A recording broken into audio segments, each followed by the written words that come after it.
રાજકોટ સૌરાષ્ટ્રની સૌથી મોટી હોસ્પિટલ એટલે કે રાજકોટની પીડીયુ હોસ્પિટલ કોઈના કોઈ વિવાદમાં ઘેરાયેલી જોવા મળતી હોય છે, ત્યારે આજે ફરી એકવાર રાજકોટ સિવિલ હોસ્પિટલ વિવાદમાં આવી છે। હોસ્પિટલમાં દર્દીઓ ચાર પગના આતંકથી પરેશાન થયા છે। હોસ્પિટલમાં ઉંદરોનો ત્રાસ, અનેક વખત દર્દીના પગમાં બચકા ભર્યાની ઘટના સામે આવી છે। હોસ્પિટલમાં મીડિયા માટે પ્રવેશ બંધી વચ્ચે વિડીયો સામે આવ્યો છે। રાજકોટ સિવિલ હોસ્પિટલમાં ઉંદર આંટા મારતા હોય તેવા વિડીયો સામે આવ્યા છે કે જેમાં દર્દીઓ સાથે ઉંદર પણ આ હોસ્પિટલમાં રહેતા હોય તેવું જોવા મળી રહ્યું છે। આ વિડીયોમાં દર્દીના બેડ પાસે ઉંદર ફરતા જોવા મળી રહ્યા છે। આ વિડીયો સામે આવતા રાજકોટની સિવિલ હોસ્પિટલની બેદરકારી સામે સવાલ ઉઠી રહ્યા છે। સિવિલમાં ઉંદર બાબતે સુપ્રિન્ટેન્ડન્ટ ડોક્ટર મોનાલી માકડિયાનું નિવેદન પણ સામે આવ્યું છે કે જેમાં તેમણે જણાવ્યું હતું કે ઉંદરના ત્રાસ અંગેની ફરિયાદ મને મળી છે। 2-3 દર્દીઓને ઉંદરના લીધે હેરાનગતિ થઈ છે અને અંગે દુઃખ વ્યક્ત કર્યું છે। 16 ડિસેમ્બરના રોજ ઉંદર અને પેસ્ટ કંટ્રોલ માટેનો કોન્ટ્રાક્ટ સેન્ટ્રલ એજન્સીને અપાયો હતો। રિપીટેડ રિમાઇન્ડર પણ કરવામાં આવ્યા છે, પરંતુ સેન્ટ્રલ એજન્સીનો જવાબ આવ્યો નથી। સેન્ટ્રલ એજન્સીને વારંવાર યાદી આપવા છતાં પણ વાયદાઓ મળ્યા કરે છે। મહત્વનું છે કે સરકાર દ્વારા સૌથી મોટી સુવિધા તો ઊભી કરવામાં આવે છે, પરંતુ હોસ્પિટલ તંત્ર દ્વારા દાખવવામાં આવતી બેદરકારીને કારણે અહીં દર્દીઓને હાલાકી વેઠવી પડે છે। ત્યારે આવી બેદરકારી સામે આવતા હોસ્પિટલ સામે અનેક સવાલ ઉઠી રહ્યા છે। ઉંદર માટે અને જનરલ પેસ્ટ કંટ્રોલ માટે અમે ઓલરેડી 16/12/24 સેન્ટ્રલ વેરહાઉસિંગ એજન્સીને કોન્ટ્રાક્ટ વર્ક ઓર્ડર આપેલો છે। રિપીટેડ રિમાઇન્ડર્સ એમને કર્યા છે, પણ એમના તરફથી કામ ચાલુ કરવામાં નથી આવ્યું। ઇવન લાસ્ટ વીક અમે એમને રિમાઇન્ડર કર્યું છે, છતાં પણ એ લોકોએ કામ ચાલુ નથી કર્યું। તમારે એમના કોન્ટેક્ટ નંબર જોઈતા હોય તો પણ હું તમને આપી દઉં। એટલે એ કામગીરી શું કરશે?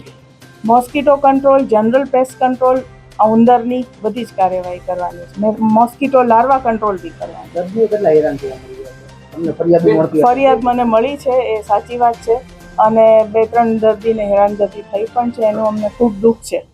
અને આ ફરિયાદના અંતર્ગત જ અમે રિપીટેડ એ લોકોને રિમાઇન્ડર્સ પણ કર્યા છે, એમની સાથે ટેલિફોનિક વાત કરેલી છે, અને એ લોકો અમને પ્રોમિસ કરે છે કે દર વખતે એવું પ્રોમિસ કરે છે કે વિધિન 7 days અમે ચાલુ કરશું, વિધિન 9 days ચાલુ કરશું, 10 days, પણ હજી પણ એ લોકોએ કામ ચાલુ નથી કર્યું। તો આ કોન્ટ્રાક્ટ કંપની ઉપર કોઈ કાર્યવાહી નથી? હા, એટલે હવે અમે વડી કચેરી આ અંતર્ગત અમે વાતચીત પણ કરી છે, કોન્ટેક્ટ પણ કર્યો છે, અને એમની જે માર્ગદર્શન આવશે એ પ્રમાણે અમે આગળ કાર્યવાહી કરશું।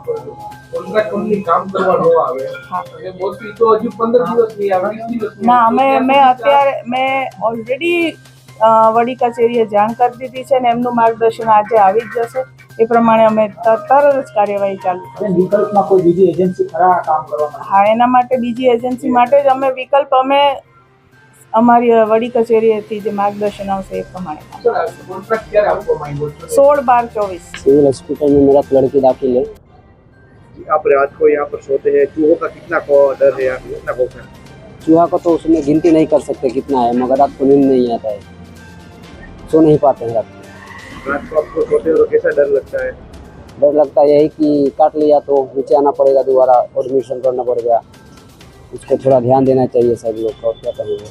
करोड़ों का खर्च करके ये हॉस्पिटल बनाया है, नया बिल्डिंग बनाया है, सुविधा कैसी लग रही है? सुविधा तो अच्छी है, मगर एक चूहे वाला है, वही दिक्कत है।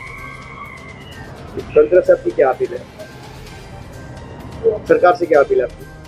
सरकार से ये अपील है कि उसको थोड़ा ध्यान दे, उसको हटाए इधर से। Bureau report CN24 news.